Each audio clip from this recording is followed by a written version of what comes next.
Visiting Wilkes County on business or pleasure? Stay in Wilkesboro at the Holiday Inn Express, Hampton Inn, or Red Roof Inn and Suites. Enjoy Southern hospitality, cozy rooms, and a complimentary breakfast. Explore the mountains and then relax with us. You've earned it.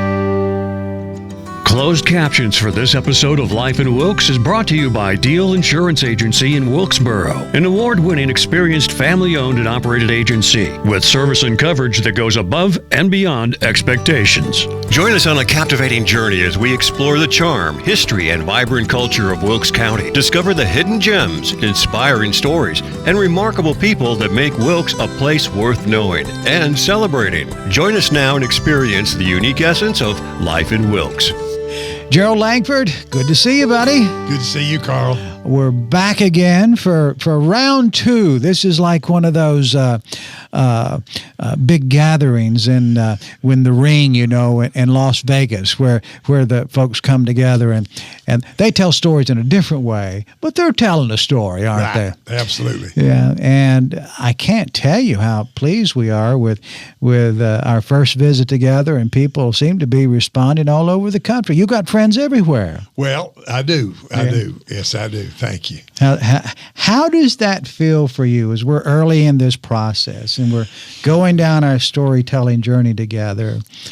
How meaningful is that for you, knowing that people around the country care about the stories you're sharing? Well, it's very, very meaningful, absolutely, and there's so many people that's been involved with this business, through the years, and they are hungry for more and more things that they may have known or been with part of their jobs, and part of the maybe not their job. Right. And I mean, some of them knew a little about Mr. Lovette, C.O. Lovette. Some of them knew a little about Fred Lovette, but they want to know they want to know more, right. and maybe this will give them a little bit more. Yeah, and that more, I guess, when we think about, history, we think about our heritage.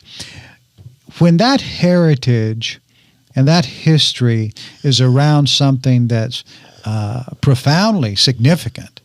So we're talking about an industry that literally had an impact nationwide. Right? Absolutely. Absolutely. So that's what opens it up to be a bigger story. Right. And it's a little different, too, because a lot of people eat chicken, right?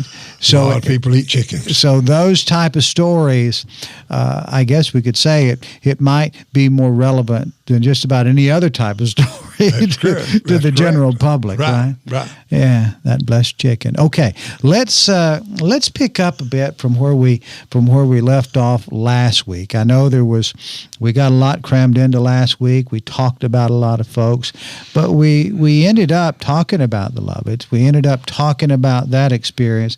Why don't we pick it up from where you think we need to start? Because you've had a bit of time to reflect on it, and just so everybody knows, by design, we have created our storytelling together about the poultry industry in segments. So we haven't sat down all in one time and just broken these shows up in segments. We're literally talking, and then we're going away and coming back in a week or so and having another conversation. And you and I talked about that in the beginning, and I asked you, what do you think of that process? Right. And you said, in the beginning, it's good. Now that we're in it, you feel the same way? Oh, yeah. I have 8 grandchildren, and they're between the age of 24 and 10. And if nothing else, this would give them an insight into their grandfather that they wouldn't have any other way. Right. And I'm going to be awful proud about that. Yeah. That's for sure. Well, that's a great thing, Gerald.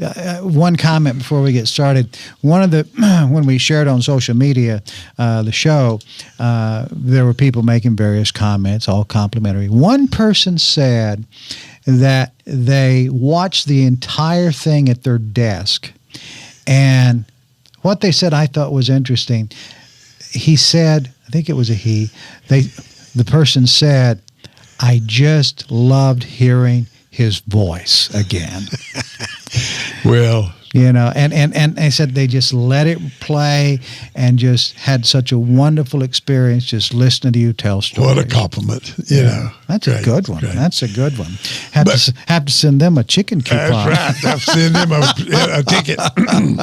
That's right. All right, now we're back to Fred Lovette, Right. who in all of the things that we will talk about, he's the pure genius in all of this, and was the pure entrepreneur that put together something that changed poultry forever, and still today it's changed. So are you saying, let me ask you this. So when you say he was the genius behind it, a lot of people say that people are smart, they've done great things, but are you saying, Gerald, that he is the one that came up with the magic formula? He's the one, he's the Walton of the Walmart. Oh. He had the plan. Okay. He had the business plan that he knew how to put it together. Mm-hmm. And to this day, that plan is working in the poultry business.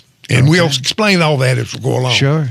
But in back to Fred, he graduated from high school in 57. He borrowed $3,000 from his daddy. He bought a truck and a load of coops.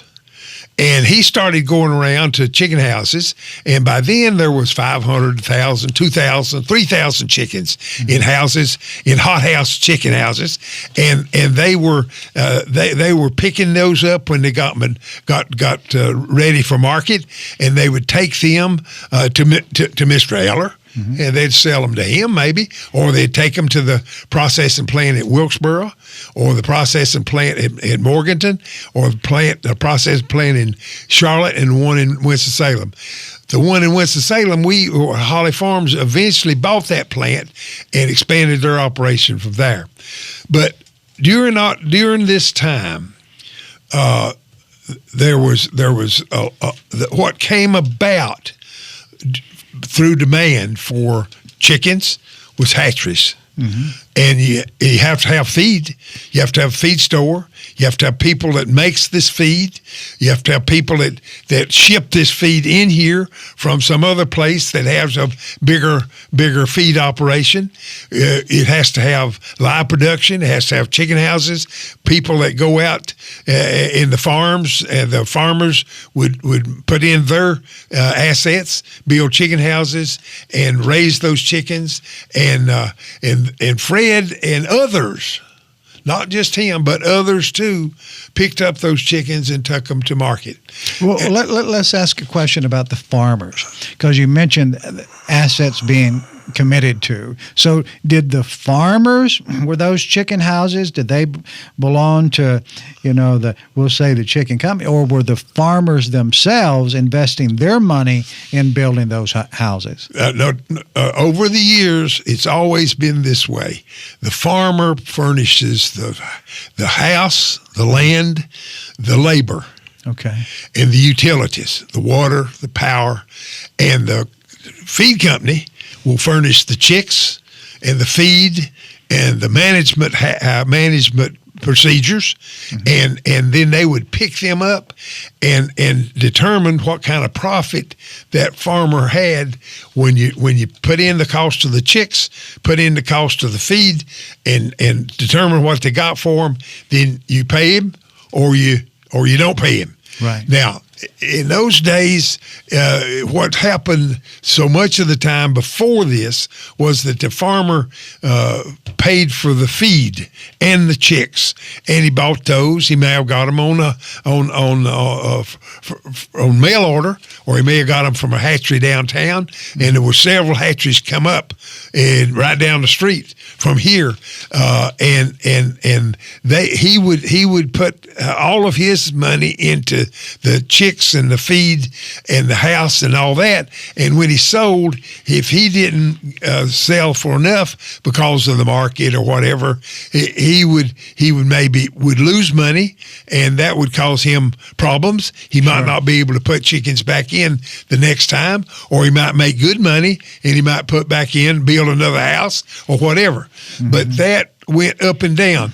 But somewhere after Fred got there in the 40s, these feed companies, and he was part of owner in Lovette Feed, Lovette Poultry, and lots of others like Mr. Solomon, whatever.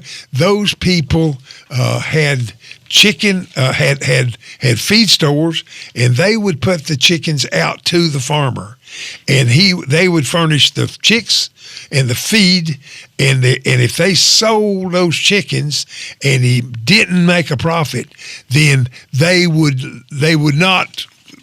not have to pay that back. Okay. The feed company would take that as their part of their risk, right? And so it made it better for the farmer. Made it better for the farmer, right? Then he could see what they done that for a selfish reason.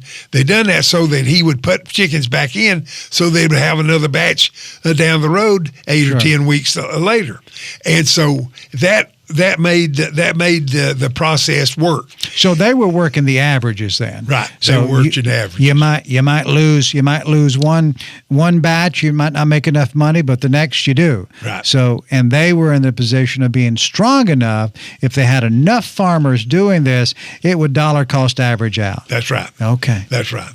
Yeah. Now the main people that we talked about in this was CO and Ruth Lovette, and Mr. Lovette had his company going, and he had kids. He had, and I'm going to name those kids, okay. And they were all in the business with Fred as they could. Some of them was younger than there was working age then, but most of them was working age. But it was Fred, one sister Bonnie, and then Rex, and then Pete, and then Billy Wade. And Billy Wade graduated from high school in 1956. And so he was he was younger, and he didn't come on until in the 50s. The next was Blake. Blake graduated from high school in the 70s, and then went to NC State and had a poultry science degree. And Gene Allen graduated in about in the late 70s, and he came on and worked in the business then. So you were in school yourself during a lot of that time period, right? But did you get to know some of these people? Oh yeah, I knew Billy Wade real good. I knew Pete. I knew all well. I knew Fred, and he was older, and Bonnie, and Rex, and Pete was 3 years ahead of me in school. Billy Wade was 1 year ahead of me in school. We all went to West Wilkes. All went to Miller's Creek, and Blake was 2 years behind me, and Gene Allen was 5 years behind me. You have any memories from those days? Oh yeah, Billy Wade and I played football together, and we played down here at Memorial Park, and we would wind up playing Wilkes Central. Wilkes Central was better than we was, and they would whoop the daylights out of us. But we doing the best we could, and we didn't win many of games between Wilkes Central. But Billy Wade was a center, and he was rough. He was rough. Now Blake, of course, played a little behind me. His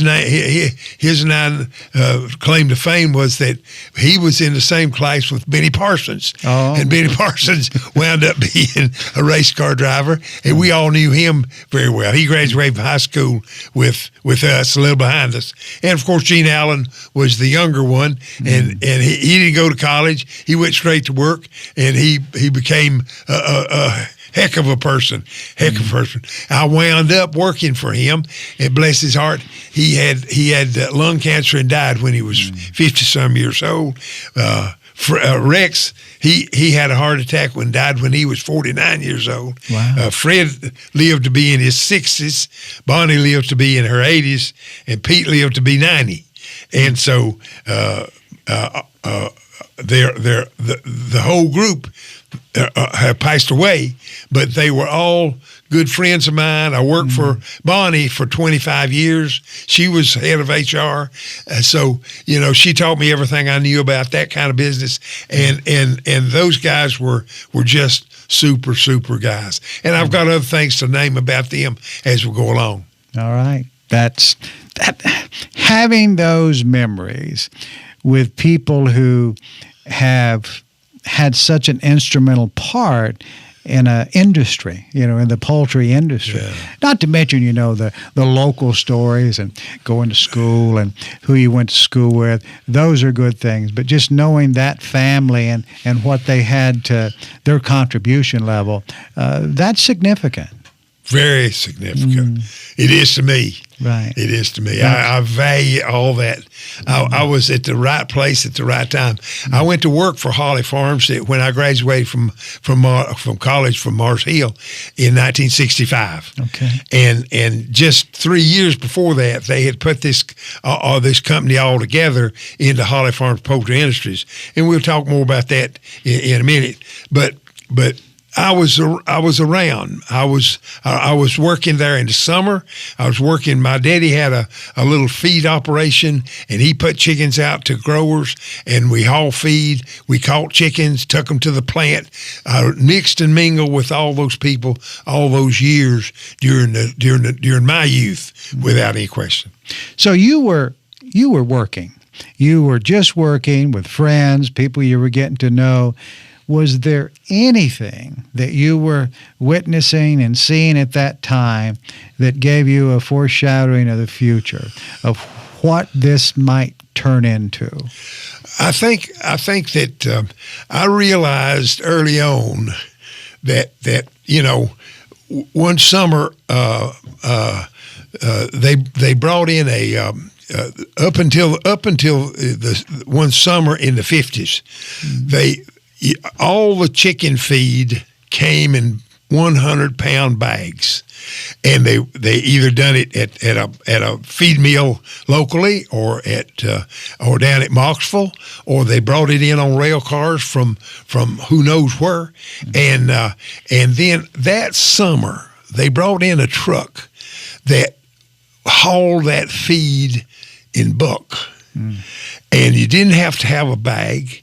You could put that snout over on the feed, and they put in bins that you got the feed out of, and you put that snout over in that from that truck, run it in there, and it was done. And how much labor did that save? It saved hard work. Right. Hard work saved a lot of labor, because if you had 80 bags of feed, you'd have to pick that up and put it on your shoulder, carry it into the house, stack it up, and then you would take it down and you take a bucket and get feed out of that bag and take it and put it in the trough.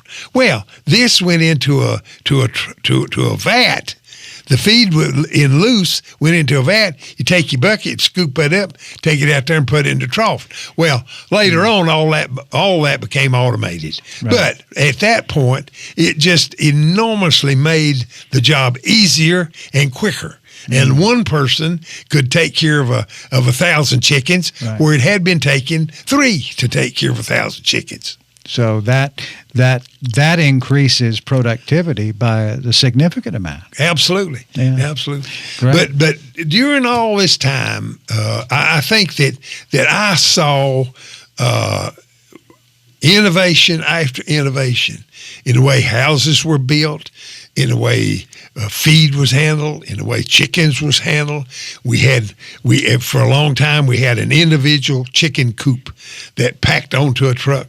And then all of a sudden, down the road, they made a big old battery of sorts, and you used a forklift to put that on the truck, take that off the truck. And just all of those, there's just an enormous amount of things in the plant and outside the plant that made what was happening to me.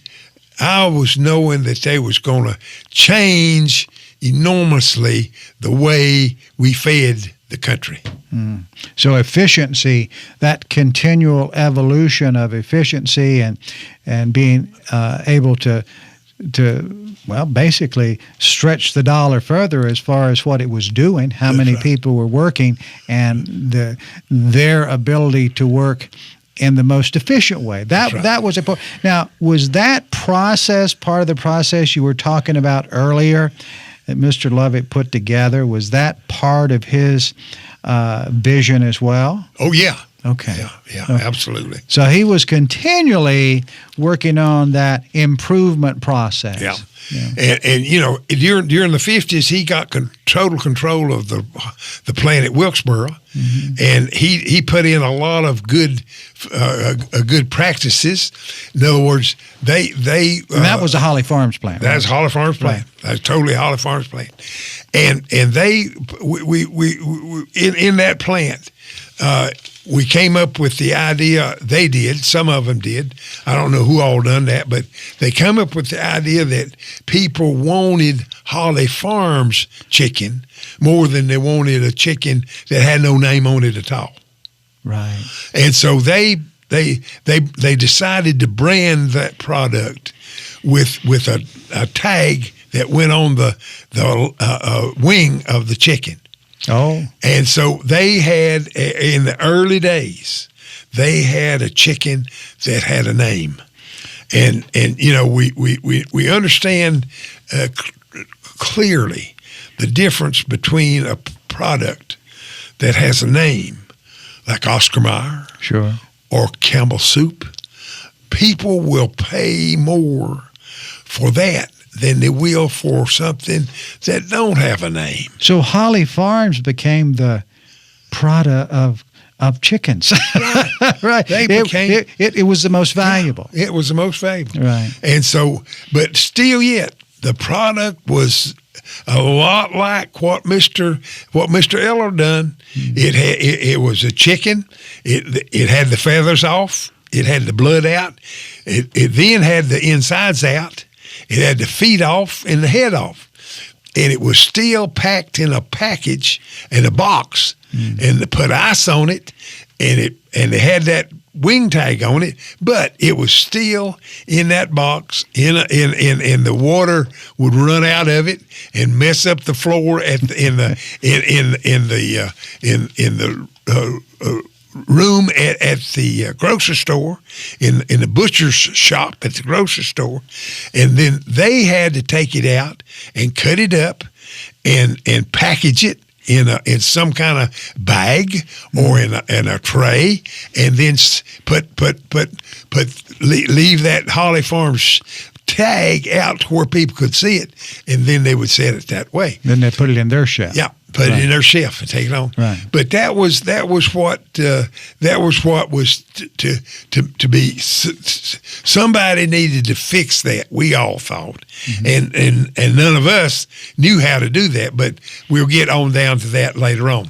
But anyway, Fred, a lot of people built hatcheries, feed mills, trucking companies, all to get that product and farmers built chicken houses, and they had feed mills, and they had all that stuff going on, and in the 40s and the 50s there was literally dozens of companies that was out there making feed, hatching chickens, growing chickens, picking chickens up at the farm, taking them to the processing plant, and then taking them on to market someplace else.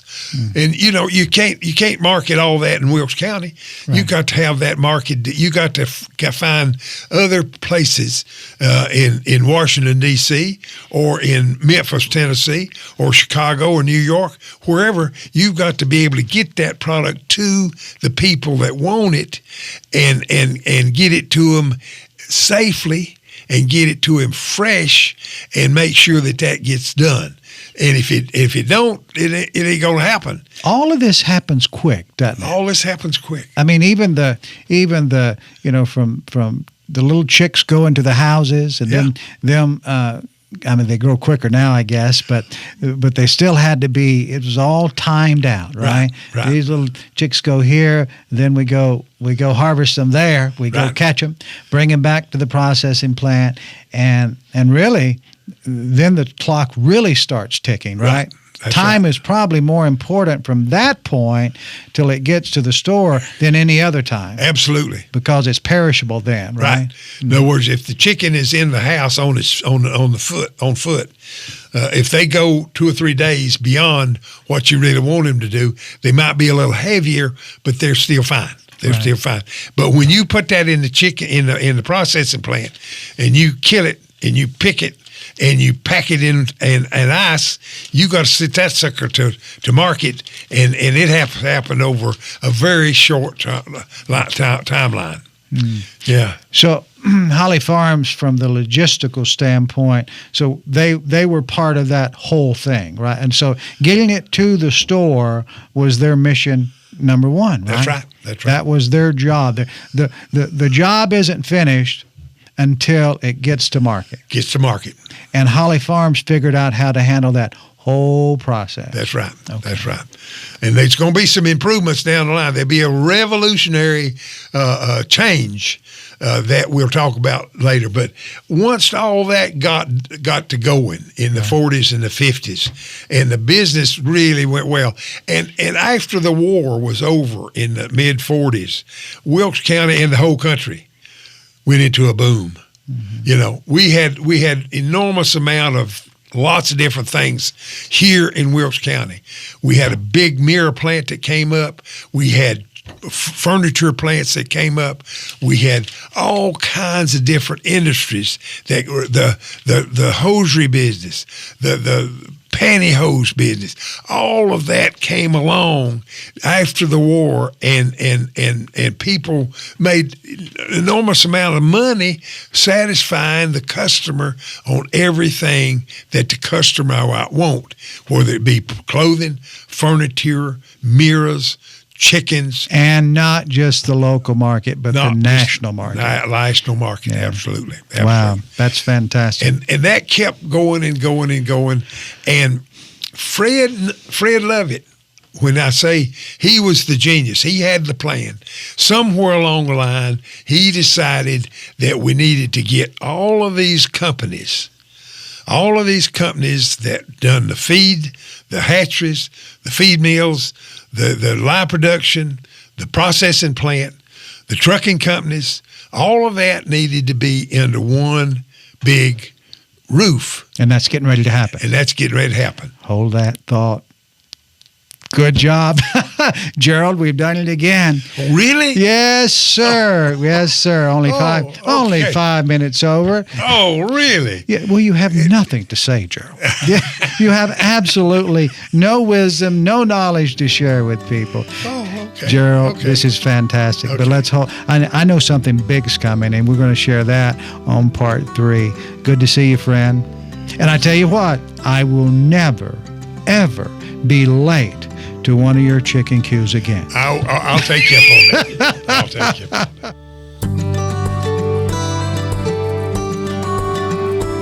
Thank you for spending time with us on Life in Wilkes. We value you as a viewer and appreciate when you share the show with your friends and family. Be sure to bookmark our channel and join us again on the next episode of Life in Wilkes. Ladies, please, let's not lose our heads. Lose our heads? 6.5 hours later.